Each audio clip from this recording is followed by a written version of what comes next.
అంటే హ్మ్. పీడియాట్రిక్ ఐసీయూలో ఉన్నాడు. సో, అయితే గత కొంతకాలంగా ఒక 1 వీక్ బ్యాక్ అతన్ని రెగ్యులర్ రూమ్‌కి షిఫ్ట్ చేశారు హ్మ్. ఐసీయూ నుంచి. అతను ఇప్పుడు మామూలుగా నార్మల్‌గానే గాలి ఇదంతా ఉంది. అవును సార్. కళ్ళు తెరిచాడు, హ్మ్. చూస్తున్నాడు. కానీ ఎవరిని ఏమి గుర్తుపట్టట్లేదు అనేది చెప్పారు. అంటే ఇంకా అతను ఔట్ ఆఫ్ డేంజర్‌లోకొచ్చాడు. శ్రీతేజ్ ఆరోగ్యం బానే హ్మ్. ఉందని. సో, ఈ క్రమంలో ఇటుపక్క పెద్ద డ్రామా చోటు చేసుకుంది. మనకందరికి తెలుసు. అవును సార్. దాని తర్వాత వీళ్ళందరూ గూడా వెళ్ళి ఎందుకంటే 'అల్లు అర్జున్' వెళ్ళకూడదు గాబట్టి అతను హ్మ్. కండిషన్ బెయిల్‌లో ఉన్నాడు. తన మీద కేసు పెట్టిన వాళ్ళ ఫ్యామిలీని తను వెళ్లి పరామర్శించడం, ఇంకోటి చేస్తే అది రేపు బెయిల్‌కి ఇబ్బందవుతుంది కాబట్టి తను వెళ్ళలేదు గానీ 'అల్లు అరవింద్' వెళ్ళాడు. 'సుకుమార్' ఆయన భార్య ఇద్దరుగా 2, 3 సార్లెళ్లారు. 'మైత్రి మూవీస్' వోళ్ళెళ్లారు. ఆ తర్వాత 'దిల్ రాజు' ఇలా జరిగింది. దాని తర్వాత డబ్బులు గూడా 'పుష్ప 2' యూనిట్ నుంచి 'అల్లు అర్జున్' ₹1,00,00,000 ఇటు 'సుకుమార్' 50,00,000 'మైత్రి మూవీస్' 50,00,000 2,00,00,000 డిపాజిట్ చేశారు. అట్లాగే గవర్నమెంట్ తరపున నుంచి కోమటిరెడ్డి వెంకటరెడ్డి వెళ్ళి ఆయన పర్సనల్‌గా కొడుకు పేరుతో ఉన్న ట్రస్ట్ నుంచి ఆయన ఒక 25,00,000 ఇచ్చారు. ఇంకొంతమంది కూడా డబ్బులు ఇవ్వడానికి ఫిల్మ్ ఛాంబర్ గూడా కలెక్ట్ చేసింది. ఫిల్మ్ ఛాంబర్ ఒక ఫండ్ హ్మ్. ఏర్పాటు చేసి దీనికి ఇవ్వమని చెప్పింది. మన వేణుస్వామి లాంటోళ్ళు గూడా ఆయన గూడా నేను 2,00,000 ఇచ్చానని చెప్పాడు. అలాగా ఇదైంది. రెండోది ఆయన భాస్కర్ రేవతి హస్బెండు శ్రీతేజ్ వాళ్ళ నాన్న భాస్కర్‌కి కూడా పర్మనెంట్ జాబ్ సినిమా ఇండస్ట్రీలో మేము ఇప్పిస్తాం అనేసి దిల్ రాజు చెప్పాడు. హ్మ్. సో, అలాగా అంతా బానే ఉంది. అటువైపున ఇంకా అల్లు అర్జున్‌ది కూడా కొంతవరకు సెటిల్ అయిపోయినట్టే గవర్నమెంట్‌తో. ఎందుకంటే దాదాపు 50 మంది సినిమా ఇండస్ట్రీ నుంచి రేవంత్ రెడ్డి దగ్గరికెళ్ళడం, రేవంత్ రెడ్డి ఈగో కూడా సాటిస్ఫై అవ్వడం. అట్లాగే ఇద్దరి మధ్య ఉన్న కమ్యూనికేషన్ ద్వారా సమస్యలను పరిష్కరించుకోవాలి. సినిమా ఇండస్ట్రీని డెవలప్ చేయడానికి ప్రభుత్వం నుంచి ఏమి సహాయం కావాలి మేము రెడీగా ఉన్నామని.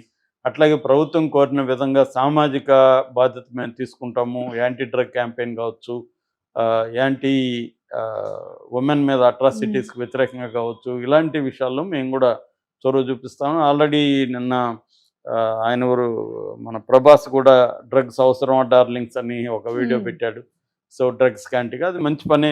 అవును సార్. రేవంత్ రెడ్డి చేస్తున్నది ఖచ్చితంగా అప్రిషియేట్ చేయాలి. హ్మ్. సినిమా వాళ్ళ నుంచి కూడా ఖచ్చితంగా హ్మ్. దాని మీద ఎందుకంటే సినిమా వాళ్ళు కొంత చెప్తే అది హ్మ్. పాపులర్‌గా వెళ్తుంది కాబట్టి అవును సార్. కొంత చర్చ జరుగుతుంది. అది ఇంపార్టెంటు. హ్మ్. ఈ విషయంలో ఇక్కడ ఉన్న యాంటీ నార్కోటిక్స్ బ్యూరో గూడా చాలా గట్టిగానే పనిజేస్తున్నారు. అయినప్పటికి గూడా విపరీతంగా డ్రగ్స్ అనేది వస్తున్నాయి. అంత అవును ఈజీ సార్. గాదు. బట్ హ్మ్. శాయశక్తులు వాళ్ళు చేస్తున్నారు. హ్మ్. రేవంత్ రెడ్డి ప్రభుత్వం గూడా డే 1 నుంచి సీరియస్‌గా ఉంది. ఆయన అవును సార్. గవర్నమెంట్ వచ్చింది డిసెంబర్‌లో వస్తే, డిసెంబర్ 31 అప్పుడు చాలా హ్మ్. స్ట్రిక్ట్‌గా డ్రగ్ టెస్ట్ ఎక్విప్‌మెంట్ గూడా ఫ్రాన్స్ నుంచి తెప్పించారు. హ్మ్. ఇప్పుడు గూడా చాలా స్ట్రిక్ట్‌గానే తీసుకున్నాను. ఇందాక గూడా న్యూస్ చూసాను. చాలా మంది మీద కేసులు పెట్టారు. హ్మ్. సో, ఈ విషయాల్లో అట్లాగే కొన్ని రకాల డ్రగ్స్‌తో కూడుకున్న పార్టీలు, పబ్బులు వీటి మీద దాడులు చేయడం ఇవన్నీ గూడా చేస్తున్నారు. కొంతవరకి అరికట్టగలిగారు.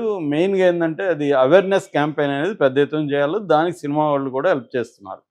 సో, ఈ క్రమంలో ఈ బాబు హెల్త్ ఇప్పుడు ఈరోజు ఒక సంచలనమైన వార్త బయటకొచ్చింది. హ్మ్. అదేంటంటే మళ్ళీ ఆ అబ్బాయికి వెనక్కి వెళ్ళింది కండిషను. సో, హ్మ్. మళ్ళీ ఇప్పుడు వెంటిలేటర్ ద్వారా పెట్టుకోవాల్సొచ్చింది. హ్మ్.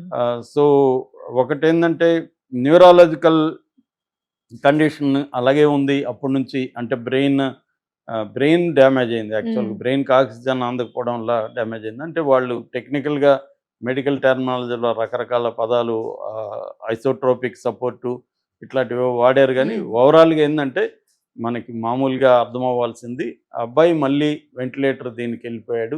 మళ్ళీ ట్యూబ్ ద్వారా ఆహారం ఇవ్వాల్సిన హ్మ్. పరిస్థితి. అంటే మళ్ళీ రివర్స్ అవుతుంది హెల్త్. హ్మ్. ఇది కామనే. మామూలుగా చాలా సార్లేందంటే, మనకి ఇప్పుడు 'కత్తి మహేష్' లాంటోళ్ళు అంతా బాగయిపోయింది, మాట్లాడేసాం, బయటకొస్తున్నాడని జెప్పారు. హ్మ్. తర్వాత చనిపోయాడతను. అలాగా అంతా బావుంది, ఇంకేం గాదనుకున్నప్పుడు గూడా రివర్స్ హ్మ్. అవ్వడం చాలా కేసుల్లో మనం చూస్తుంటాం. సో, అలాగా ఈ బాబుది గూడా ఇప్పుడు మళ్ళీ ఆందోళనకరంగా ఉంది. వాళ్ళ నాన్న కన్నీళ్లు పెట్టుకున్నాడు. నా బాబు కొంత కోలుకుంటున్నాడని ఆనందించాను. నన్ను గుర్తుపట్టలేదని బాధుండేది గానీ, అట్‌లీస్ట్ కోలుకుంటున్నాడు గదా! అనుకున్నాను. కానీ ఇప్పుడు మళ్ళీ సివియర్ అయిందని డాక్టర్లు చెప్తున్నారు. నాకేం అర్థం కాలేదు హ్మ్.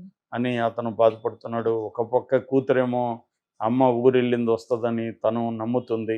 సో, ఖచ్చితంగా భాస్కర్ ఆయనకి ఎంత డబ్బులిచ్చినా పోయిన రేవతి అవును సార్. తిరిగి రాదు. ఈ హ్మ్. బాబుది కనీసం ఆమె లేదు, కనీసం పిల్లలు ఉన్నారు అని పిల్లల్ని చూసుకునే ఆనందంగా ఉండే పరిస్థితి కూడా ఆయనకి లేదు.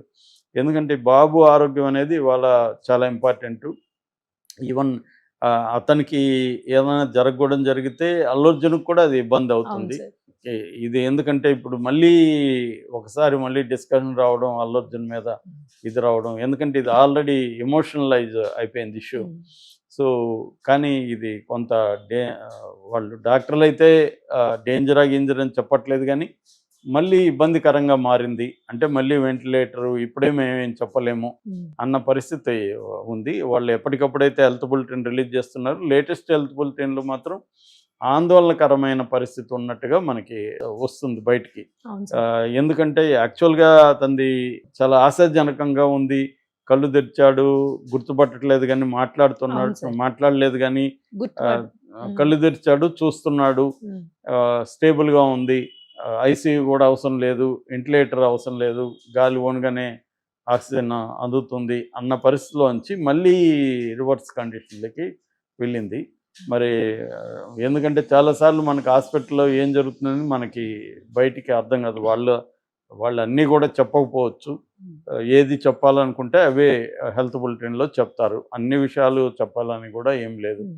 ఎందుకంటే అది వాళ్ళ కొన్ని విషయాలను వాళ్ళు ఆహ్, పబ్లిక్‌కి చేయకూడదని గూడా హ్మ్. అనుకుంటుంటారు. ఎందుకంటే ఈవెన్ ప్రభుత్వం గూడా అది క్లోజ్‌గా మానిటరింగ్ చేస్తుంది. వా హ్మ్. బిల్లులంతా గూడా హాస్పిటల్‌కి సంబంధించిన ప్రభుత్వం పే చేస్తుందని అనౌన్స్ చేశారు కోమటిరెడ్డి వెంకటరెడ్డి. హ్మ్. అంతకుముందు సివి ఆనంద్ వీళ్ళంతా గూడా. అట్లాగే హెల్త్ సెక్రటరీ వీళ్ళంతా గూడా దాన్ని ఇది చేస్తున్నారు. ఇంకొక వైపు డే 2 నుంచి కూడా అల్లు అర్జున్ టీము మేనేజర్లు గూడా హ్మ్. రోజు వెళ్ళి దాన్ని అక్కడ ఏమేమి కావాలో మాట్లాడి ఆయనతో టచ్‌లో ఉన్నారనేది భాస్కర్ గూడా చెప్పారు. సో, ఇప్పుడు 'దిల్ రాజు' కూడా రంగంలో దిగాడు కాబట్టి బయట నుంచి వాళ్ళకి ఏ రకమైన ప్రాబ్లమ్ లేదు. హాస్పిటల్ బిల్లులు హ్మ్. కావచ్చు, హాస్పిటల్‌లో క్యారీ కావచ్చు. కిమ్స్ హాస్పిటల్ కూడా మంచి హాస్పిటలే. హ్మ్.